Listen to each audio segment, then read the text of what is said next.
Assalamualaikum warahmatullahi wabarakatuh.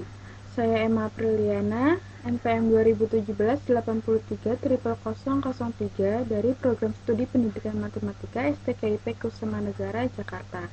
Di sini saya akan memaparkan proposal skripsi saya yang berjudul Pengaruh Kemampuan Numerik dan Kemampuan Verbal dalam Menerjemahkan Soal Cerita ke dalam Model Matematika dan penyelesaiannya pada materi Sistem Persamaan Linier 2 Variabel atau SPLDV.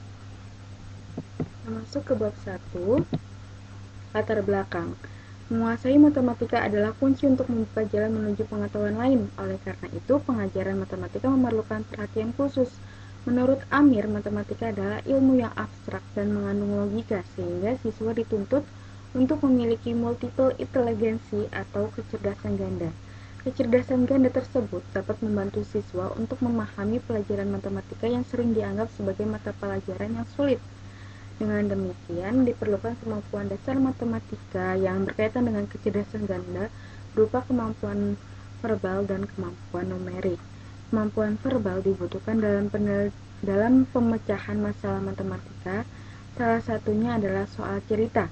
Sedangkan kemampuan numerik adalah kemampuan seseorang dalam melakukan pengoperasian bilangan-bilangan dan perhitungan. Dua kemampuan dasar tersebut dapat digunakan untuk menyelesaikan materi matematika pada pokok bahasan sistem persamaan linear dua variabel. Pokok bahasan SPLDV ini banyak menyajikan soal-soal dalam bentuk soal cerita matematika. Namun dalam pengajaran matematika masih sering terdengar keluhan dari siswa maupun guru tentang soal cerita matematika. Hasil observasi awal dan yang peneliti lakukan di Sekolah SMP Negeri 106 Jakarta pada kelas 8, hal yang sering dikeluhkan oleh guru matematikanya ketika siswa diberikan soal, siswa tidak dapat menyelesaikan soal-soal yang berbentuk soal cerita dengan baik. Nah,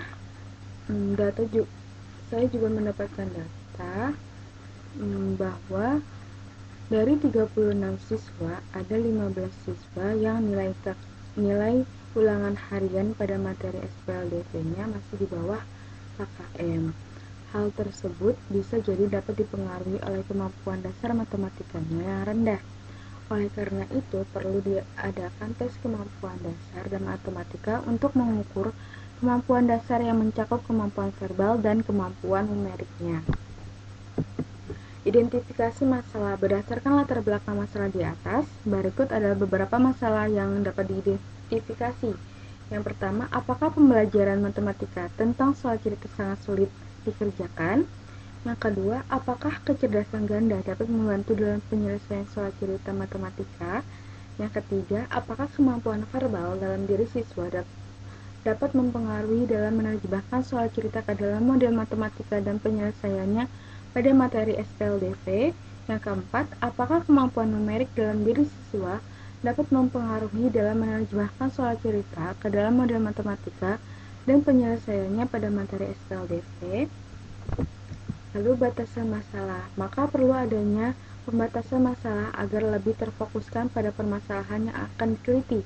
Masalah yang akan diangkat dalam penelitian ini adalah pengaruh kemampuan numerik dan kemampuan verbal dalam menerjemahkan soal cerita ke dalam model matematika dan penyelesaiannya pada materi SPLDV. Nah, rumusan masalahnya adalah apakah terdapat pengaruh kemampuan numerik dan kemampuan verbal dalam menerjemahkan soal cerita ke dalam model matematika dan penyelesaiannya pada materi SPLDV kepada siswa kelas 8 SMP Negeri 106 Jakarta. Kegunaan hasil penelitian. Kegunaan hasil penelitian itu dibagi menjadi dua, yaitu secara teoritis dan secara praktis. Dan untuk secara teoritis, sebagai penambah penelitian di bidang pendidikan pada mata pelajaran matematika.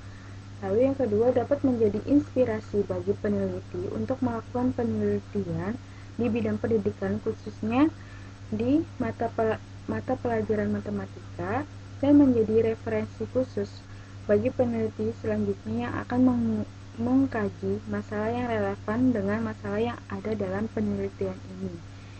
Dan secara praktis bagi sekolah, penelitian ini dapat memberikan informasi tentang seberapa besar pengaruhnya kemampuan numerik dan kemampuan verbal dalam menerjemahkan soal cerita ke dalam model matematika dan penyelesaiannya pada materi SPLDV, dan bagi peneliti, diharapkan penelitian ini dapat menjadi bekal pengetahuan nanti untuk melakukan penelitian yang sejenis. Bagi guru, hasil penelitian ini diharapkan dapat memberikan masukan kepada guru, khususnya guru matematika, agar dapat memilih pendekatan pembelajaran dalam mengerjakan soal cerita khususnya materi SPLDV. Masuk ke bab 2, landasan teori. Yang pertama, menerjemahkan soal cerita ke dalam model matematika dan penyelesaiannya. Untuk soal cerita, menurut Raharjo DKK menyatakan soal cerita adalah soal yang disajikan dalam bentuk cerita pendek yang berupa masalah dalam kehidupan sehari-hari yang dialami oleh siswa yang dituliskan ke dalam bentuk model matematika, di mana pemecahan masalahnya membutuhkan perhitungan dan konsep matematika. Tujuannya dari memberikan soal cerita matematika ini adalah untuk memperkenalkan peserta didik tentang kegunaan dari matematika dalam pemecahan masalah di kehidupan sehari-hari mereka, sehingga mereka termotivasi untuk mau dan senang mempelajari matematika. Model matematika Model matematika adalah menerjemahkan bahasa sehari-hari atau sebuah masalah sehari-hari ke dalam bahasa matematika. Lalu penyelesaian pada soal cerita. Dalam menyelesaikan soal cerita ada beberapa hal yang perlu dikuasai menurut As'ari dan Lestari, yaitu yang pertama, kemampuan untuk membuat pemodelan matematis. Yang kedua, penguasaan konsep dan prosedur matematika. Yang ketiga, penguasaan tentang berbagai strategi pemecahan masalah. Dan yang keempat, kemampuan memverifikasi apakah penyelesaian yang diperoleh memang betul-betul penyelesaian yang diharapkan. Kemampuan numerik. Pengertian dari kemampuan numerik menurut Mailwin, DKK, inteligensi matematika logis atau kemampuan numerik adalah kemampuan untuk menangani bilangan dan perhitungan, pola dan pemikiran logis dan ilmiah. Inteligensi ini mencakup kemampuan untuk mengolah angka, matematika, dan juga hal-hal lain yang berhubungan dengan angka. Lalu bentuk-bentuk kemampuan numerik.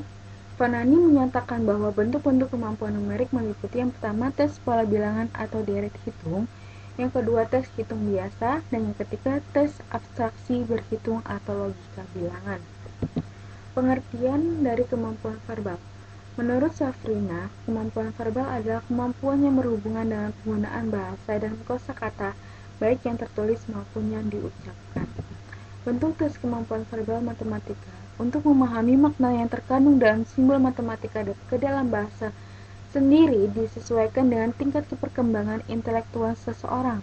Aspek penilaian untuk mengukur kemampuan verbal matematika adalah sinonim, antonim, definisi, simbol, dan gambar. Kerangka berpikir. Dalam pengajaran matematika di sekolah, sering dijumpai keluhan guru tentang sulitnya siswa dalam menyelesaikan soal yang berbentuk cerita. Untuk dapat menyelesaikan soal cerita matematika dengan mudah, siswa dituntut untuk menguasai kemampuan dasar matematika, yaitu kemampuan verbal dan kemampuan numerik. Penyelesaian soal cerita membutuhkan analisis yang tepat, seperti menerjemahkan soal tersebut ke dalam model matematika. Untuk menganalisis soal tersebut dengan baik, maka siswa harus mempunyai kemampuan verbal yang baik pula. Kemampuan numerik yaitu kemampuan seorang dalam melakukan perhitungan dan pengoperasian bilangan. Setelah siswa memahami soal dengan kemampuan verbal, maka siswa dituntut untuk mengerjakan soal dengan kemampuan numerik yang dimilikinya. Untuk pengajuan hipotesis, berdasarkan rumusan masalah dan kajian teori yang telah dijabarkan di atas, maka hipotesis penelitian ini adalah kemampuan numerik dan kemampuan verbal berpengaruh dalam menerjemahkan soal cerita ke dalam model matematika dan penyelesaiannya pada materi SPLDV. Masuk ke bab 3, yaitu metodologi penelitian. Tujuan dari penelitian ini adalah untuk mengetahui adakah pengaruh kemampuan numerik dan kemampuan verbal dalam menerjemahkan soal cerita ke dalam model matematika dan penyelesaiannya pada materi SPLDV. Tempat dan waktu penelitiannya. Tempat penelitian ini dilakukan di Sekolah SMP Negeri 106 Jakarta dan waktu penelitiannya dari bulan April sampai dengan bulan Mei 2021. Metode penelitian. Sejalan dengan tujuan penelitian, maka penelitian ini merupakan penelitian ex post facto. Penelitian ex post facto adalah penelitian yang tidak diberikan perlakuan, tetapi langsung menyelidiki variabel bebasnya dan melihat efeknya pada variabel terikat. di mana variabel bebasnya tidak dapat dimanipulasi karena telah terjadi di sebelumnya. Dan penelitian ini bersifat korelasional karena menyelidiki hubungan antara variabel bebas dan variabel terikat dengan pendekatan kuantitatif karena data penelitian ini menggunakan angka-angka dan analisisnya menggunakan statistik. Populasi, sampel, dan teknik sampel. Populasi adalah sekumpulan objek atau subjek yang memiliki karakteristik yang sesuai dengan penelitian yang akan diteliti untuk dipelajari. Populasi dalam penelitian ini adalah siswa SMP Negeri 106 Jakarta kelas 8 yang terdiri dari 5 kelas. Sampel. Menurut Sugiono, sampel adalah bagian dari jumlah dan karakteristik yang dimiliki oleh populasi tersebut. Adapun jumlah sampel yang akan diambil untuk penelitian ini hanya satu kelas, yaitu 8B, yang berjumlah 36 orang. Teknik sampel pada penelitian ini menggunakan teknik cluster random sampling, dengan sasaran random adalah kelas. Pengambilan sampel dilakukan secara acak dari 5 kelas dan terpilih satu kelas tanpa memperhatikan strata seperti tingkat kecerdasan siswa. Instrumen penelitian. Instrumen penelitian adalah alat bantu yang digunakan untuk melaksanakan penelitian yang telah disesuaikan dengan metode penelitiannya. Instrumen pada penelitian ini menggunakan tes. Nah, untuk menguji kemampuan numerik dan kemampuan verbal, menggunakan tes pilihan ganda sebanyak 20 soal.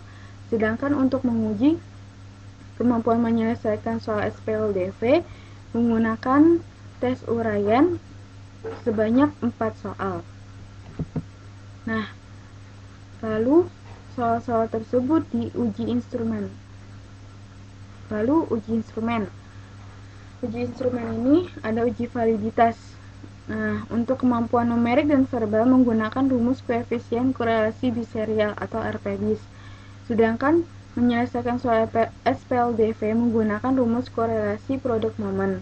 Dan untuk uji reliabilitas untuk kemampuan numerik dan verbal menggunakan rumus kode Richardson 20 atau KR20. Dan untuk menyelesaikan soal SPLDV menggunakan rumus alpha. Teknik analisis data ada dua, yaitu statistik deskriptif dan statistik inferensial. Analisis statistik inferensial digunakan untuk menguji hipotesis penelitian. Metode analisis yang digunakan dalam penelitian ini adalah analisis kuantitatif dengan analisis regresi linier atau multiple linear analysis pada taraf kepercayaan 95% atau alpha 0,05. Karena penelitian saya terdapat dua variabel bebas. Nah, uji persyaratannya ada uji normalitas, uji linearitas, dan uji multikoliniaritas. Uji hipotesis. Pengujian hipotesis bersama merupakan pengujian hipotesis untuk mengetahui pengaruh variabel bebas secara bersama-sama terhadap variabel terikat. Uji hipotesis ini menggunakan uji F. Hipotesis statistik. Hipotesis statistik ini memiliki dua bentuk, yaitu hipotesis alternatif atau H1 dan hipotesis 0 atau H0. Hipotesis statistik yang digunakan dalam penelitian ini yaitu sebagai berikut. Hipotesis alternatif H1, terdapat nilai koefisien korelasi yang signifikan antara kemampuan numerik dan kemampuan verbal dalam menerjemahkan soal cerita ke dalam model matematika dan penyelesaiannya pada materi SPLDV. Yang B, hipotesis 0-nya atau H0-nya tidak terdapat nilai koefisien korelasi yang signifikan antara kemampuan numerik dan kemampuan verbal dalam menerjemahkan soal cerita ke dalam model matematika dan penyelesaiannya pada materi SPLDV. Baik, sekian presentasi yang dapat saya sampaikan. Kurang lebihnya mohon maaf. Wassalamualaikum warahmatullahi wabarakatuh.